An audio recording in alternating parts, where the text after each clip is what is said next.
Welcome to the Love Lab Podcast, a safe place to get real about sex. Whether you're a man, woman, single, or couple, this is the show for you. We are your hosts, Kevin Anthony and Céline Remy, and we are here to guide you to go from good to amazing in the bedroom and beyond. All right, welcome back to the Love Lab Podcast. This is episode 127, and it's titled How Mindfulness Improves Your Sex Life. All right, before you tune out, because you're not interested in mindfulness, please hear us out on this one, because we are going to give you one of the secrets to mind-blowing, fucking amazing, out-of-this-world sex. It is a true secret to having great sex, and we are going to explain in this episode exactly how and why that is. What a great start, Kevin. You know, you just got us to be rated explicit within the first minute, so congratulations. Woo! Yes! Before we get started, let's give a big shout out to our sponsors, Power and Mastery. If you want to join the secret club of men who are great in bed, then check out Power and Mastery at powerandmastery.com. It is the most complete sexual mastery training for men. Whether you want to have harder erections, last longer in the bedroom, or increase your sexual skills, there is something for you at powerandmastery.com. So now be honest and answer this. How often do you get caught in your mind during sex? I would say that if most people are honest, it would be every time. Now, how often do you, Kevin, get caught in your mind during sex? That's a good question. I won't say never, because that's basically impossible. But I would say rather infrequently.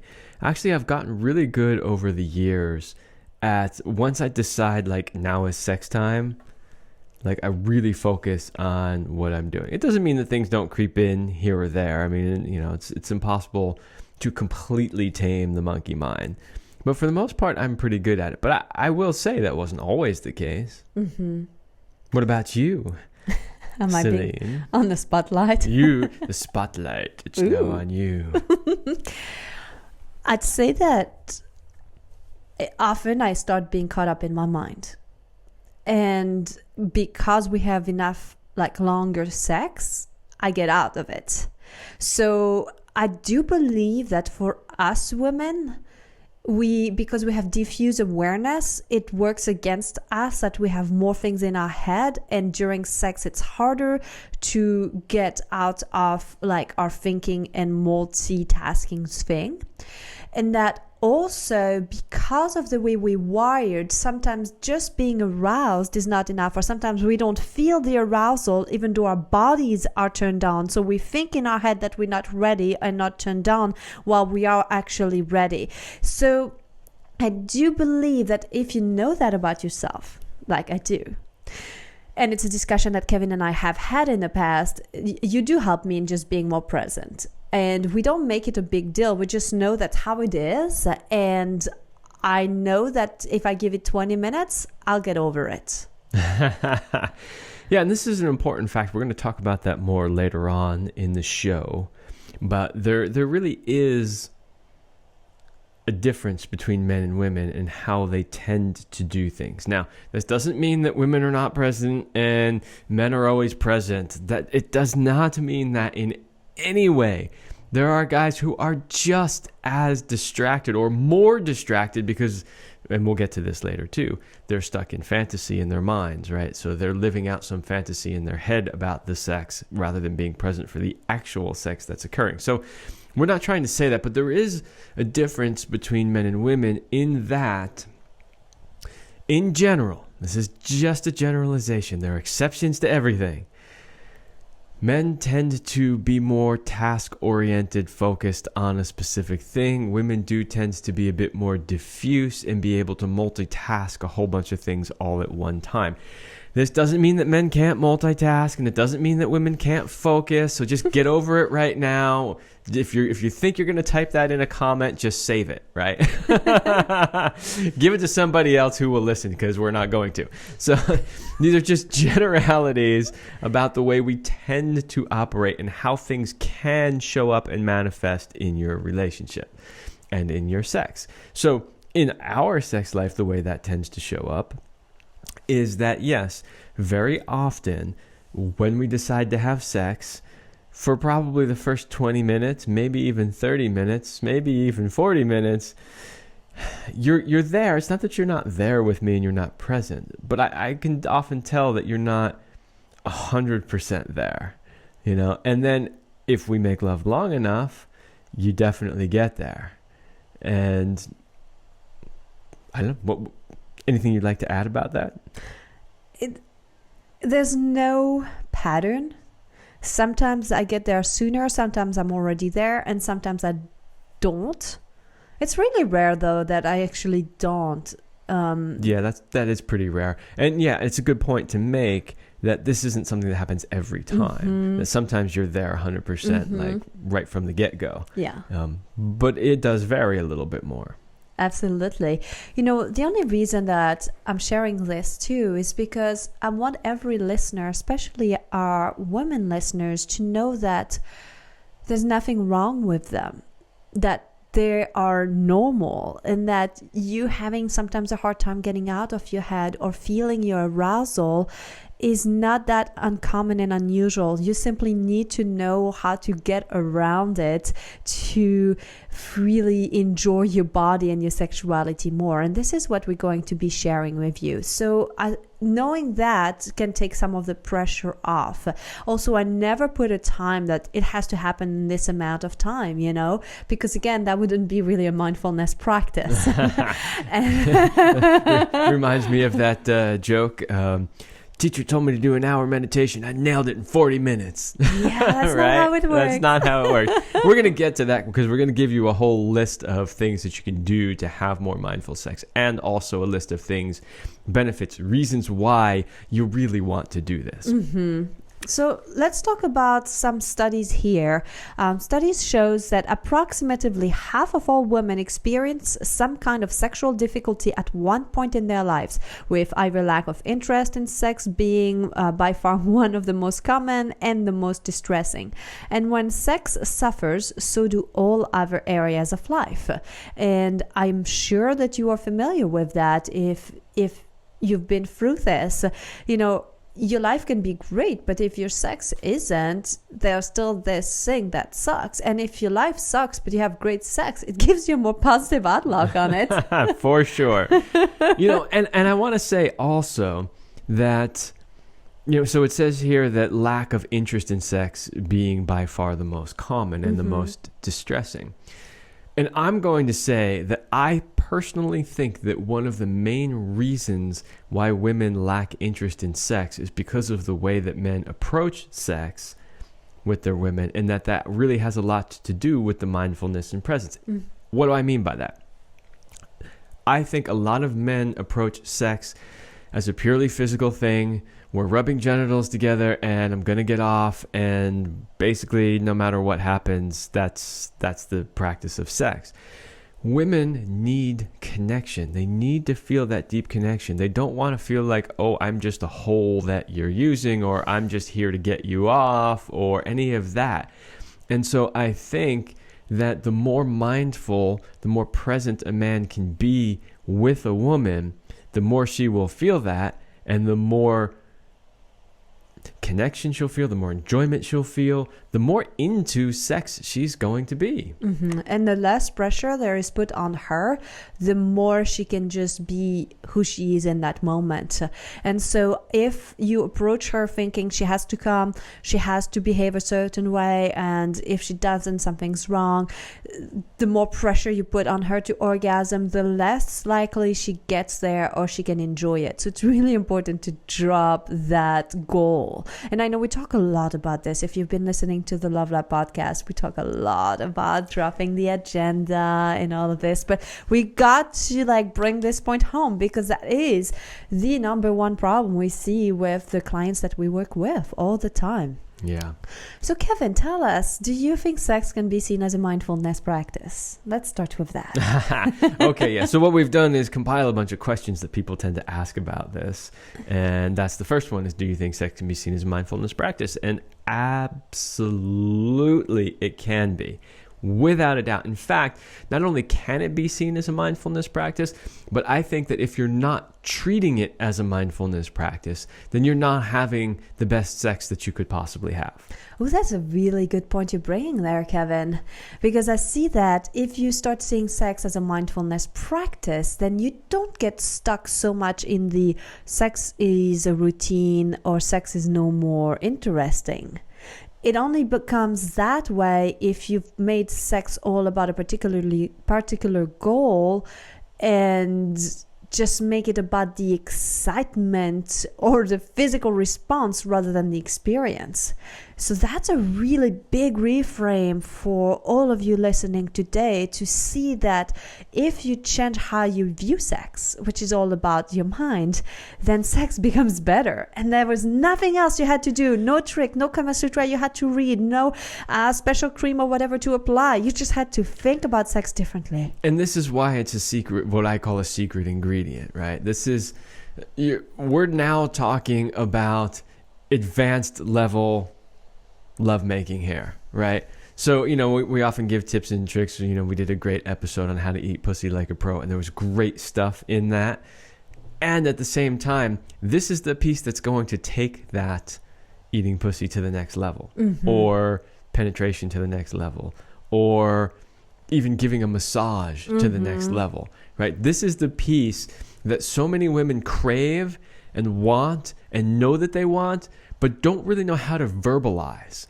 In other words, they're not going to say, I want you to be more present. I want you to be more mindful during sex. They might, maybe like if they're in the New Age community or something, and those words are part of their normal day-to-day. But most women aren't going to do that. But yet they still want it. They just don't really know what it is that's missing or how to ask for it. Absolutely. So, and this is all the type of things that we work with our clients, like that mindset piece. We spend a lot of time retraining how people think about it. So I'm curious, now that we're starting to talk about mindfulness, some of our listeners might be wondering, what counts as mindfulness practice? Is it just sex? Could it be other things? And can anything be considered as mindful? Like, where do we stand there? Great questions. I would say that almost anything could be turned into a mindfulness practice. Well, okay, what does that mean? When we say mindfulness practice, what we really mean is that your mind isn't thinking about anything other than what you're doing in the present moment. And that's really the big key, because if you really stop and think, and by that I mean like monitor the thoughts that are going through your mind, you will realize that they are all over the place. And this is like mindfulness meditation 101. Like somebody said you should learn mindfulness meditation. You have no idea what the fuck they're talking about, and somebody's trying to help you. This is the first thing that they're going to teach you, is to just monitor, just pay attention to the thoughts that are going through your head. And when you do that, if you've never done it before, you will probably be absolutely astounded by how many stupid things go through your head. And even if they're not stupid, maybe they're totally real and totally legit and good, there is crazy stuff going, and it's changing constantly. There's a constant flow. This is why Eastern spirituality traditions have called it the monkey mind, because monkeys are mischievous and they're all over the place and they don't seem to make sense a lot of the time, right? This is what your mind is doing on a regular basis, and most people have no idea because they've never really actually stopped to listen to what's going on in their head. And so when we talk about a mindfulness practice, step one to the practice is trying to calm that down and to stop all the chatter that's going on and focus on what you're doing in that moment. That's really how you you reach mastery level or what people call flow state in anything. So one point that you are bringing up here, Kevin, is some people think when they start with meditation or mindfulness practices, they're thinking, I've got to stop thinking. Good luck with that one. You know, that in order to be successful, my meditation has to have no thoughts. I have been meditating for many years. I was trying to do a quick... Too many to even count. Yes, at least 15 years. And have had my daily practice for about 8 or 9 years now. And maybe later in this podcast, we'll talk about some of the hilarious things that happened during one of my meditation training while I was in India. But I don't know if I'll have room for that. I'll just put it out there. There's always room for good stories. But the thing is, if you think that you're going to have to not have any thoughts in order to be successful with your meditation, you are setting yourself up for like failure, basically. What I like to imagine is that your thoughts are like on a train, and rather than jumping on train with every single thought, you allow the train to pass in front of you. So that doesn't mean that there are no more thoughts. It just means you're not attaching as much energy and attention to these, and you allow them to pass without affecting you the same. And that was probably the best analogy that I found over the years to help me with understanding that. And you know, our minds, they're really crazy. So I'll get you that quick story now, if that's okay. Yeah, go for it. I love stories. So I was in India, and I went to this center called Igatpuri, and it's like the world center for Vipassana meditation. And Vipassana is all about witnessing your breath going through your nose, and then just like it's silent meditations. You do 10 days in silence and stuff. So here I am. It's my first one. I've done 2 of those. So it was my first one, and I'm in India. I'm like one of the only Westerner, and we segregated men and women, and you know, you don't have mirrors. You're going inward. So I'm like taking this on and like going deep in my meditation, and we're like at the beginning, like maybe a few days in, and I'm like, this is it. I have reached enlightenment, you know. I reached this moment, and I'm just so proud of myself. So, you know, 22-year-old and pretentious and ego-centered that I'm there, you know, this is it. And just about, I don't know, seconds within that thought, then comes the most excruciating pains in my body, forcing me to really feel what's going on, and just like bringing me right back from that enlightenment place into this like really terrible earthly experience. And at some point, you know, you sometimes can ask a few questions to your teacher, even though it is silent. You can ask a few guidance points, and my teacher kind of like looks at me and kind of tells me something about like how the illusion of the mind, you know, the more you're thinking that you're there, the less likely you are there. And so that's basically what I learned from that very first experience, that the more you're thinking you're doing it right, the more you're thinking I'm so present or I'm such a fucking great lover, you're probably not there. Well, if you're thinking in your mind while having sex that you're a great lover, then you're not focusing on whatever that technique is you're doing in that moment. So, you know, really to sum it up, anything can be mindfulness practice as long as it's done with whether you're cooking, cleaning, playing music, having sex, building something, taking a walk. I mean, taking a shit for that matter, right? Oh, now who's getting us rated explicit? And so anything that we do mindfully can be considered as a mindfulness practice, and there's not one right way to do that. And so before we go more into our different things about mindfulness and how to have more mindful sex, we want to talk to you about being in the zone, because today we are talking about mindfulness, and there are certain things sometimes that you can take to help you. So you know those times when you're so into what you're doing and that you can't think about anything else, the days when you've closed that big deal, you won the game, you made love for hours, and you've checked everything off your list and it was effortless and it just flowed. Well, how would you like to feel like that every day? I'm sure you would like that. Psychologists call that feeling of being in the zone flow state, and it's the optimal level of consciousness where you can perform at your best.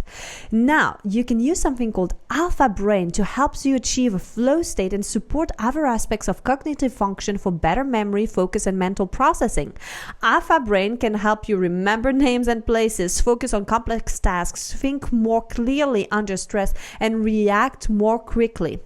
Alpha brain, with its trademarks ingredient, builds an environment in which the brain can operate on all cylinders and protects and functioning for lasting mental clarity. Yeah. So you can save up to 10% off by visiting ownit.com, and it's ONNIT.com, and use our coupon code LOVELAB at the checkout. The coupon code is LOVELAB, LOVELAB, and if you go to ownit.com, you'll get 10% off, and check out their product Alpha Brain to help you get in that flow state and in the mood. Yeah, you know what's really cool is we wrote this ad like a week ago, long before we decided to do this episode. And so it's wonderful how perfect it fits in with what we were doing. And I just want to say to people that are listening, this isn't just taking like a caffeine supplement to get you all revved up and pretend that somehow you're more focused. Some people do get more focused on caffeine and stuff, and other people just do more mistakes faster. I mean, seriously. These types of supplements are actually really great at helping your brain focus. I've used some of them myself, and they really do work. So if you really want to get into that flow state, something like this can really support that. It's going to take a little work on your part too. Don't think it's a magic pill that suddenly you're going to be in perfect flow state, but it's going to make that getting there a lot easier. Mm-hmm. Okay, let's go back to what we were talking about. So then we were talking about merging body and mind during sex, right? Because you need to switch off your brain during sex in order to merge your body and your mind. And you must reclaim your full attention to what's happening to your body in that precise moment. And that is where mindfulness will help you. Okay, so then that brings us to the next question, which what are some things that we can do to have more mindful sex? Well, we wrote a list for you of things that we actually do and things that we tell our clients to do. Mm-hmm. So number one, focus on connection. So this is actually a really big one because, you know, we talked earlier in this episode about, hey, this isn't just like a physical, like, okay, we put a penis in a vagina or we rub two vaginas together or we put a penis wherever, like lots of combinations you could think of. but the point is, it's not just about that physical thing. So if you're really going to have mindfulness with a partner or even with yourself, you need to connect first. So you want to focus on that connection. Like, hey, this is a living, breathing human person that is here with me. I should focus on that person. And to help you focus, keep the lights on. I know this sounds so simple, but we're still surprised in this day and age how many people, the only time they have sex is at night before bed with the lights off, under the covers. It's hard to connect that way. It's hard to see what's happening and it's hard to look into each other's eyes, which is another point, because if you can't see, you just, it's not the same. It's just not. And I'll say this too, that like we do occasionally make love with the lights off. Usually if we've fallen asleep or we're trying to fall asleep, so we've turned the lights out, but we can't sleep, and we have this rule like, hey, if we can't sleep, we'll make love. You should try it. But for the most part, we always do make love with the lights on. It doesn't matter what time of day it is because it's way easier to connect. And those few times that we do, I do find it a little bit more difficult to connect because I'm used to looking in your eyes when we make love. I'm used to looking at what's happening with your body and paying attention to all these little signs about, you know, is she liking this or how, you know, all this kind of stuff. And I can't do any of that really, except with my dipstick. I could feel a lot through that actually, but other than that, like I miss all of that stuff, right? And so then what I do in those situations is I try to imagine in my head what my eyes would be seeing if the lights were on, right? So it's sort of fantasy, but it's fantasy based on the reality. It's like I'm imagining you beneath me and all of the stuff that I normally see. So I would caution, especially men, in a situation like that, not to fantasize about things external to the moment that's happening right then and there. And if you just keep the lights on, this can be way easier. Another thing is to focus only on what you are doing in the moment. And what we mean by that is focus on something specific that is happening, and that will bring you back and make you fully present, because the concept of presence is kind of difficult to explain. And again, like we talked about earlier, if you're thinking you're present, you're probably not present. You're thinking in your head that you are. I'm so present. And so it's all about like focusing on something specific. And if you're not sure whether or not you're aroused, focus on what feels good. Focus on where you feel pleasure the most. And it might surprise you because it may not be in your genitals. It may be somewhere else. And take a minute to either feel that arousal, feel that pleasure, or feel the love. These are 3 different points that you can focus on. And whatever you put your attention on tends to expand. So once you start to find that one little area where you have more sensation, or where you feel the love, or where you feel the pleasure, then you can imagine and feel it into like growing and expanding. Oh, you just started to get into some quantum physics there with probability waves. And when you focus on a specific probability, the wave collapses into a single point. Sorry for you physics geeks, you will understand that. If you didn't understand that, go read some quantum physics. But there's actual science behind that, what you focus on. We're not just being woo-woo. Yeah. Woo-woo. Another one of my favorite tip is to pay attention to your 5 senses. And this is where most people go wrong, is they only stay with what they usually do, and it's only 1 or 2 of their senses. And for most guys, it's gonna be visual. It's gonna be like all about what they see. And remember, you've got more, like pay attention to the smell, to the taste, to the hearing, to the touch in itself, to how the touch feels when you're being touched and when you're touching. I mean, so many different things. The sounds of her vagina and the juices of your 2 genitalias rubbing together. I mean, come on, there's so much there. Oh, yeah. We need to wrap this show up. Let me check what's going on down there. You might see my hand. If you're watching the video, the hand is definitely between Kevin's legs. Indeed it is. Okay. Oh, this is a good one that we tend to talk about a bit more when we're discussing Tantra stuff, but have moments of stillness in your lovemaking. This is really great for connection and mindfulness. People think that, having sex means you got to be moving the entire time. It's like in and out, in and out, in and out, in and out, right? The faster the better, right? There are amazing, super powerful, energetic moments that happen during lovemaking when you're just perfectly still. Just the 2 of you connected, not moving at all, but feeling massive amounts of sexual energy flowing through your body.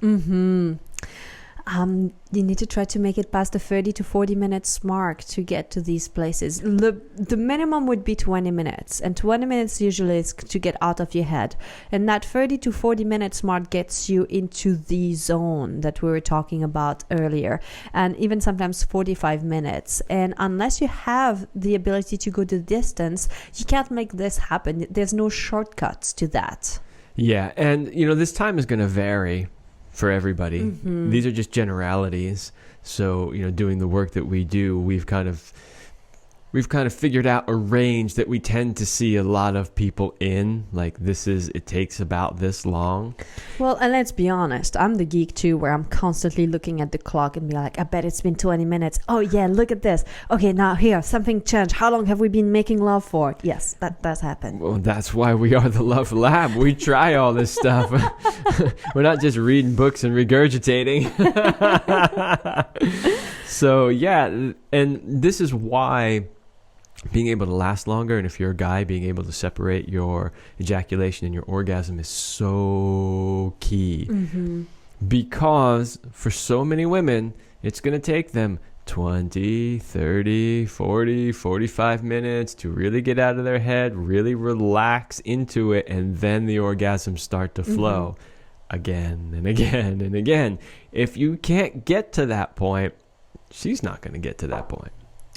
And last but not least, you want to drop the agenda and simply enjoy what is happening in the moment. It's so important whenever you are making love here to being able to achieve those stages of having more mindful sex. So why would you want to do that? What might the benefits in this mindful sex be? All right, well, if you haven't figured that out by this point in the show, you maybe need to take some Alpha Brain, because we gave you a lot of good reasons why, but we're going to summarize them now so that you really get the point. First one, you will feel much more connected to your partner. Now, for some guys who are like, great, whatever, this is a must for women. Absolute must for women. And I'm telling you guys, if you want to have a great relationship with your partner, you have to be connected. It's a must. Number 2, the intensity of your sex is increased. Ooh. Do we need to explain that? Intensity increased? Yeah, it's going to be better sex. It's just going to be better sex with more intense waves of everything from physical sensations to emotions to love to everything. If you're a woman, you'll be able to relax more and access your orgasm easier and more quickly too. I mean, not that it's a goal per se, but I do see it. Honestly, learning meditation was probably one of the best things I've ever done for my sex life. It did help me become more present, let go of the goal, and then once you start to understand how your body functions over time, it's easier to hack it. I mean, this is huge. There are so many women, whether they come in as couples or they come in just as single women themselves. One of the big things that we see over and over and over again is that inability to access their orgasm. And this will absolutely improve that. Hey, your partner will want to have sex more frequently. Ooh. You give them better sex, they're going to want it more often. Simple as that. Yes, and here's the thing for all the guys listening and the girls too. Your partner will see you as being better in bed. I mean, who doesn't want to be the best in bed they've ever had? Yeah, I mean, it definitely goes both ways. If a woman is really present in lovemaking, guys can go, wow, she was great in bed for sure. And let me just say that, guys, if you want your woman to see you as like a sex god, you're going to have to master this skill. You just do. Yeah. Absolutely. And if you don't quite know after this episode how to do it, reach out to us, work with us. We'll be happy to help you get there. I want to share a quick study before the end of the show in case we still need to convince you a little bit more why you should do it. There's been several researches and studies that have been done, and we just pulled one up right now. And it has proven that mindfulness leads to better sex. Don't just trust us, believe studies too. This study from 2019 led by Céline Levitt, sorry if I really did not say the words properly, name well, concluded that more sexually mindful individuals tended to have better self-esteem, to be more satisfied with their relationship, and particularly for the women, be more satisfied with their sex lives. Yeah, and the reason why we put this here is because, you know, we sit down and we write these episodes, and sometimes it's super clear we know exactly what we want to put in there, and other times we're like, okay, we have some rough ideas, but let's do some research to kind of gel the idea a little bit more. In this case, we just wrote all those benefits without looking at a single thing anywhere else. And then we came across this study and we went, wow, this study says exactly what we just wrote down. How convenient.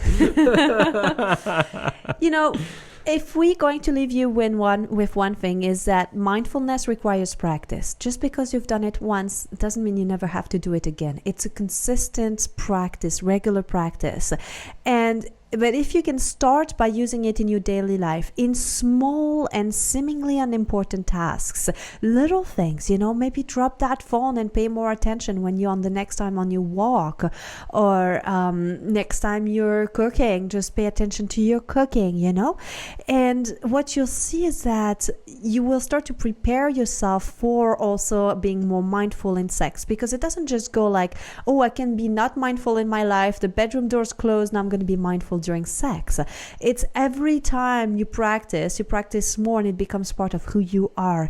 And the more you're able to be fully experience and be present in the moment, the more you can bring that in every areas of your life. So start today, start small, do it often and regularly, and it will creep into every areas. Was that creepy? Not if it's a good thing. Okay, yeah. All right, everybody, there you have it. If you can master this skill, you will instantly move up a few levels in the rankings of great lovers, and you will experience a much more fulfilling and satisfying sex life. Who doesn't want that?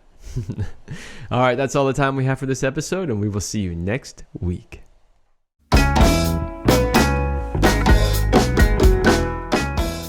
We hope you liked this episode of the Love Lab podcast. If you enjoy this show, subscribe, leave us a review, and share it with your friends. And for more free, exclusive content, join us in the Passion Vault at CelineRemy.com/vault. That's CelineRemy.com/vault. Thanks for listening. And remember, you're amazing.